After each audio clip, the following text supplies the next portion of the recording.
কলাগুৰু বিষ্ণুপ্ৰসাদ ৰাভাৰ মৃত্যু তিথি উপলক্ষে আয়োজিত এইখন মুকলি সভাৰ শ্ৰদ্ধাৰ সভাপতি মহোদয়, মঞ্চৰ একেবাৰে সন্মুখত উপবিষ্ট এই অঞ্চলৰ বিশেষভাৱে ৰাভা দিৱস উপলক্ষে উপস্থিত থকা বিভিন্ন প্ৰান্তৰ গণ্যমান্য ব্যক্তিসকল, আমাৰ যিসকল উত্তৰ প্ৰজন্ম, সেই উত্তৰ প্ৰজন্মৰ যিসকল উঠি অহা কণ কণ মইনাহঁতৰ পৰা একেবাৰে আপোনালোক এই স্থানীয় বহুত ভাল ভাল মানুহ ইয়াতে আহি সমবেত হৈছে। যদি ভুলতেও যদি আমি কলাগুৰুজনাক স্মৰণ কৰিছোঁ, তেতিয়াহ'লেও তেওঁ আত্মাই অকণমান শান্তি পাইছে। কাৰণ চাওক, আমাৰ কৈয়ে গৈছে 60 বছৰ হৈ গৈছে, 65 বছৰ কলাগুৰুজনা মৃত্যুবৰণ কৰা। 65 বছৰৰ পিছত কলাগুৰুজনা উজলি লাহে লাহে আহিছে। কিমান দিন উজলিব আমি নাজানো, হয়তো আৰু শ বছৰ, হাজাৰ বছৰ কলাগুৰুজনা এনেকৈয়ে মহিয়ান হৈ গৈ থাকিব। যিখিনি সন্মান, মান সন্মান বা শ্ৰদ্ধা ভক্তি তেওঁ জীৱিত কালত পাব লাগিছিলে, নাপালে। সেইটো কলাগুৰুজনাই জানিছিলে। কিয় জানিছিলে মই আপোনালোকক ক'লে আপোনালোকে বুজি পাব। কলাগুৰুজনাৰ আত্মজীৱনী নহয়, আত্মজীৱনী নিজে লিখাখনক বুজায়। আত্মজীৱনী যেতিয়া লিখিবলগীয়া হৈছিলে, তেতিয়া কলাগুৰুজনাই তিলক দাসক মাতি আনিছিলে। যদি তুমি মোৰ জীৱনী লিখিব খুজিছা, তেতিয়াহ'লে জীৱনীখন লিখাৰ আগে তুমি 2খন কিতাপ পঢ়ি লোৱা। আৰু মই নিজে পঢ়া শুনা কৰা মানুহ, matric, higher secondary, BA, MA, PhDও মই কৰিলোঁ। আৰু মই আপোনালোকক সাক্ষী দি কৈছোঁ, আজি তাৰিখলৈকে পাঠ্যপুথিত কলাগুৰু বিষ্ণু ৰাভাৰ বিষয়ে অকণো কথা আমি পোৱা নাই। যিখন আমি জানিছোঁ, যিখন শিকিছোঁ, এই 50 বছৰ বয়সত অৰ্জন কৰি শিকিছোঁ। আৰু আপোনালোকে এটা কথা জানিব, কলাগুৰু বিষ্ণুপ্ৰসাদ ৰাভাৰ যিখিনি পুথি পাঁজি কিতাপ পত্ৰ, সেইখিনি কোনো নামী দামী প্ৰকাশন গোষ্ঠীয়ে আজিলৈকে প্ৰকাশ কৰি উলিওৱা নাই। যিকেইটা প্ৰকাশনে প্ৰকাশ কৰিছে, সেইকেইটাৰ নাম মাত্ৰ সৰু প্ৰকাশন, ধেমাজি লখিমপুৰৰ কোনোবা সৰু নাম নাইকিয়া প্ৰকাশনে প্ৰকাশ কৰি উলিয়াইছে, কিন্তু আপুনি বিচাৰিলে নাপায়। তেতিয়াহ'লে চাওক, আৰু কলাগুৰু বিষ্ণুপ্ৰসাদ ৰাভা সাহিত্যিক হৈ জন্ম হোৱা নাছিলে। তেওঁ কিতাপ লিখিম বুলি জন্মগ্ৰহণ কৰা নাছিলে। তেওঁ যিবোৰ লিখিছিল, সেই লিখাবোৰ যাৰ ঘৰত গৈছে, য'তেই লিখিছে তাতেই এৰি থৈ আহিছে। অন্য লেখকবোৰৰ নিচিনা তেওঁ সাজি কিতাপ লিখিম আৰু ভৱিষ্যতে মই লেখক হওঁ বুলি সেইবোৰ সাজি ৰখা নাছিলে। গতিকে চাওক, 60 বছৰৰ পাছতো কিতাপ পত্ৰখিনি প্ৰকাশ হোৱা নাই। আচ্ছা, তেওঁ এখন উপন্যাস লিখিছিলে, আপোনালোকে জানেনে? এজনে কোনোবাই হাত দাঙিব পাৰিব তেওঁ লিখা উপন্যাসখন পঢ়িছোঁ বুলি? নোৱাৰে। আপোনালোকৰ সেইটো মই এইটো অপমান কৰা বা বেয়া কথা বুলি কোৱা নাই। ক'ৰ পৰা পাৰিব? উপন্যাসখন থাকিলেহে আপোনালোকে পাৰিব। কোনোবা কিতাপৰ দোকানত আপুনি যাওক, তেওঁ লেখা উপন্যাসখন বিচাৰক, গুৱাহাটী, অসমৰ কথা কৈছোঁ, ক'ৰবাত পায় যদি নাপায়। আচ্ছা, যিখন উপন্যাস লিখিছিলে, সেই উপন্যাসখনে সাহিত্য অকাডেমী বঁটা পোৱা যিবোৰ উপন্যাস এতিয়া বজাৰত ঘূৰি ফুৰিছে, গুণগত মানত সেই অকাডেমী পোৱা বঁটাবোৰৰ উপন্যাসতকৈ কোনো গুণে কম নাছিলে। আপোনালোকে কিন্তু মিচিং কলেজ, মই নামটো কৈছোঁ, পঢ়িবলৈ পাব আছে, কাৰণ মইনো ক'ত পাইছোঁ, মইতো খৰগৰ পৰা আনি লোৱা নাই, অকণমান বিচাৰ খোচাৰ কৰিব লাগিব। মিচিং কলেজ যিখন উপন্যাস লিখিছে, আজি তাৰিখলৈকে যিমানবোৰ উপন্যাস মোৰ সীমিত জ্ঞানৰ ভিতৰত এই 50 বছৰীয়া জীৱনকালত যিমানবোৰ উপন্যাস পঢ়িছোঁ, সেই উপন্যাসবোৰৰ আটাইতকৈ উত্তমৰো উত্তম উপন্যাসখন। সাহিত্য অকাডেমীটো বাদেই দিয়া, প্ৰকাশকে প্ৰকাশ কৰা নাই। কিয় কৰা নাই? কি এনে বস্তু আছে? কিবা আছে নেকি? প্ৰকাশ নাই কৰা। একমাত্ৰ তাৰ কাৰণটো বেলেগ। আচ্ছা, আৰু এটা উদাহৰণ দিম আপোনালোকক। এগৰাকী ব্যক্তি এতিয়াও জীৱিত আছে, আপোনালোকে জানে, যতীন গোস্বামী, এগৰাকী বিখ্যাত নৃত্য বিশাৰদ আমাৰ অসমৰ। তেখেত যথেষ্ট বয়স হৈছে, এতিয়াও জীৱিত। যতীন গোস্বামীয়ে তেখেতে পদ্ম পাইছে, পদ্ম বঁটা, পদ্মশ্ৰী, পদ্মভূষণ পাইছে, পদ্মবিভূষণো তেওঁ পাইছে। যতীন গোস্বামীৰ এটা সাক্ষাৎকাৰ আছে, আপোনালোকে চাব। তেওঁ নিজে কৈছে যে মই নৃত্য কলাগুৰু বিষ্ণুপ্ৰসাদ ৰাভাৰ পৰা শিকিছোঁ আৰু তেওঁ মোৰ গুৰু। আচ্ছা, আৰু যতীন গোস্বামী এইটোও কৈছে যে তেখেতৰ পৰা মোৰ জীৱনৰ দুৰ্ভাগ্য মই তাণ্ডৱ নৃত্যটো শিকিব নোৱাৰিলোঁ। হয়তো খুব কম সময়ৰ ভিতৰত 60 বছৰ তেওঁ ঢুকাই থাকিলে আৰু কিছু বছৰ জীয়াই থকা হ'লে তাণ্ডৱ নৃত্যটো শিকিব পাৰিলে। আজিলৈকে তাণ্ডৱ নৃত্যটো ভালকৈ কোনেও আয়ত্ত কৰিব নোৱাৰিলে। এতিয়া চাওক, তেওঁ যিজনক বিদ্যা শিক্ষা শিকাই থৈ গ'ল, নৃত্য গুৰু কৰি থৈ গ'ল, সেইজনে পদ্মশ্ৰী পালে, পদ্মভূষণ পালে, কলাগুৰু বিষ্ণুপ্ৰসাদ ৰাভাই আজিলৈকে সামান্য এটা অসম চৰকাৰ, ভাৰত চৰকাৰে তেওঁ বঁটাৰ তালিকাখনত চাব, তেওঁৰ নামত যদি কিবা আছে, তেওঁৰ নামত এতিয়া বঁটা প্ৰদান কৰিছে, ঠিক আছে, কিন্তু তেওঁক কোনো বঁটা নিদিয়ে। অথচ মৰণোত্তৰ বাবে ভাৰত চৰকাৰে মৰাৰ 50 বছৰৰ পিছতো ভাৰত ৰত্ন বঁটা প্ৰদান কৰিছে। একেবাৰে যে নজিৰবিহীন ঘটনা তেনেকুৱা নহয়। তেতিয়াহ'লে কলাগুৰু বিষ্ণুপ্ৰসাদ ৰাভাক কিয় ভাৰত ৰত্ন নিদিলে? ভাৰত ৰত্ন নালাগে, পদ্মশ্ৰী কিয় নিদিলে? পদ্মভূষণ কিয় নিদিলে?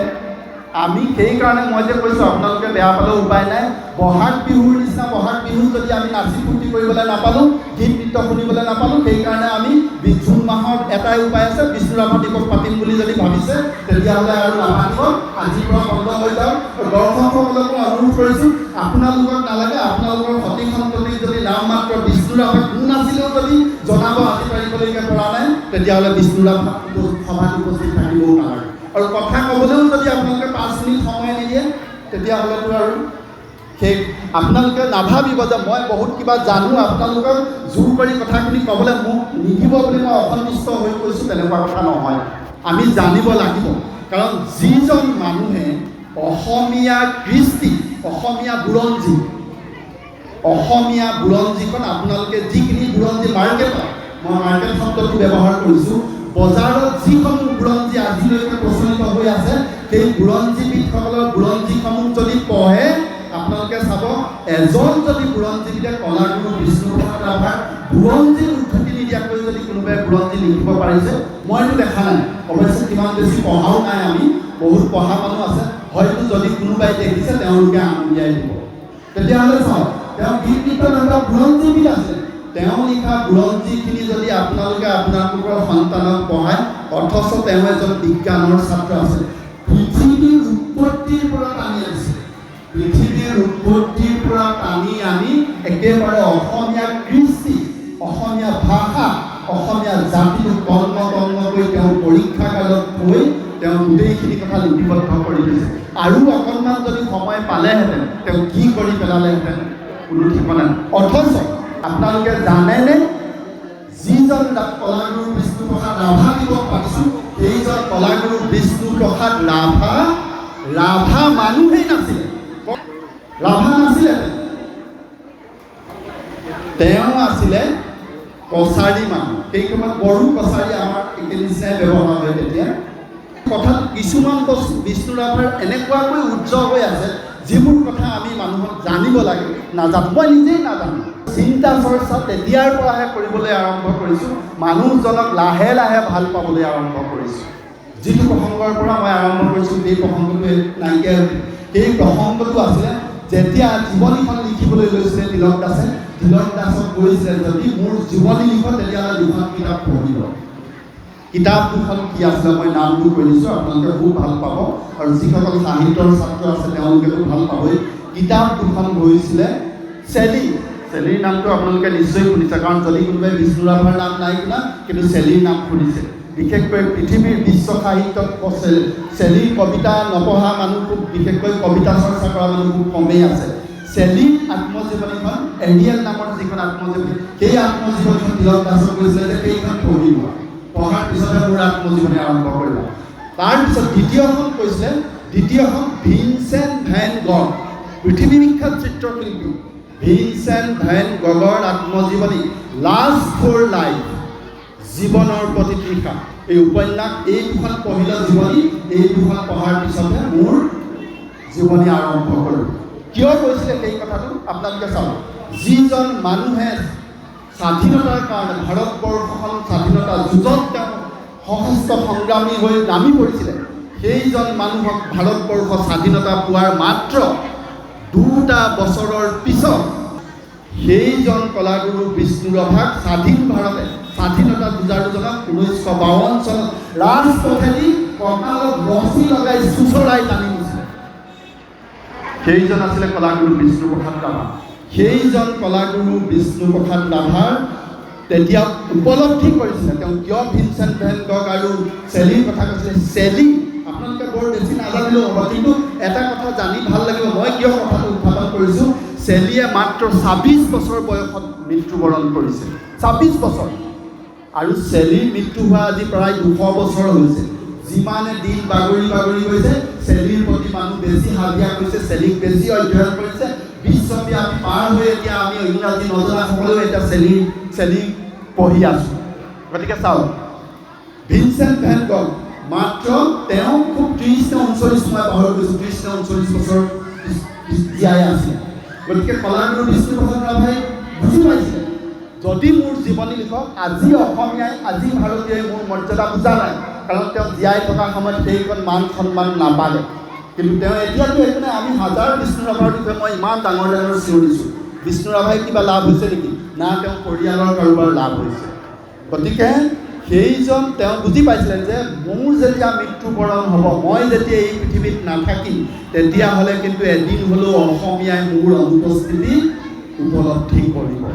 গতিকে আমি কলাগুৰুজনাক এতিয়াও সময় পলম হৈ যোৱা নাই।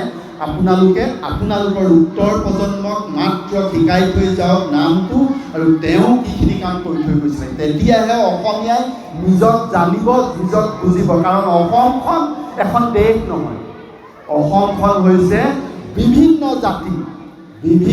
জাতি আৰু জনগোষ্ঠীৰ সন্মিলিত এটা ঐক্যবদ্ধ ৰূপ। আৰু এই জাতি আৰু এই জনগোষ্ঠীখিনিক যেতিয়ালৈকে আমাৰ উত্তৰ প্ৰজন্মই নিজৰ শিপাটো, নিজৰ ভেটিটো, নিজৰ চিনাকিটো যেতিয়ালৈকে আমি জনাৰ হাবিয়াসখন নকৰিম, জানিবতো মই কোৱা নাই, জনাৰ হাবিয়াসটো যেতিয়ালৈকে আমি নকৰিম, তেতিয়াহ'লে আমি অজস্ৰ চিঞৰ বাখৰ কৰি থাকি একো লাভ নাই। গতিকে অন্ততঃ আপোনালোকে আপোনালোকৰ সতি সন্ততিক সেই পৰিচয়খন দিয়াও। কাৰণ আপোনালোকে এতিয়াও আজিও আমাৰ সতি সন্ততিসকলে অসমৰ জাতীয় সংগীতটো গা বুলি ক'লে মোৰ ছোৱালীজনীকো যদি মই সুধি চাইছোঁ জাতীয় সংগীতটো গা বুলি ক'লে গাব নোৱাৰে, বুজিয়ে পোৱা নাই জাতীয় সংগীত কি। মই যদি কওঁ জনগণ মনতো গাইছোঁ ৰাষ্ট্ৰীয় সংগীতটো আমি চিনিয়েই নাপাওঁ ভাৰতবৰ্ষ আমাৰ কাৰণে কি। বিশ্ববিদ্যালয় পাৰ হৈ যোৱাৰ পিছত ভাৰতবৰ্ষখন যে মোৰ ঘৰ, এইখন অসম যেনেকৈ মোৰ দেশ, ভাৰত যেনেকৈ মোৰ ৰাষ্ট্ৰ, মোৰ ঘৰখনক ভাল পাবলৈ আমি শিকা নাই। নহ'লেনো জনগণ মনটোৰ কাৰণে মই ষ্টেজত এই দুভাগ লিখা এতিয়া আপোনালোকক তেনেকৈ ক'ব লগা হয়নে? গতিকে সেই কথাবোৰ আমি এতিয়াও আমাৰ উত্তৰ প্ৰজন্মক আমি শিকাবলগীয়া বহুত কথা বতৰা আছে। সেইকাৰণে আপোনালোকক মোৰ কাতৰ অনুৰোধ কৰিছোঁ যে এতিয়াও পলম হৈ যোৱা নাই। তেখেতে কৈছে আমাৰ ভূঞা ডাঙৰীয়াই উঠি গৈছে জৰুৰী কামত। তেখেতে এজন মানুহ এৰি থৈ গৈছে, সেই মানুহজন হৈছে তেওঁলোক 3জন আছিলে। জ্যোতিপ্ৰসাদ আগৰৱালাই কলাগুৰু বিষ্ণুপ্ৰসাদ ৰাভাক হাতত ধৰি টানি আজৰি ঘৰৰ পৰা উলিয়াই আনিছে আৰু আনি কলিকতাত নি তেওঁ আজি এই অসমীয়া সমাজখন চিনাকি কৰি থৈ গৈছে।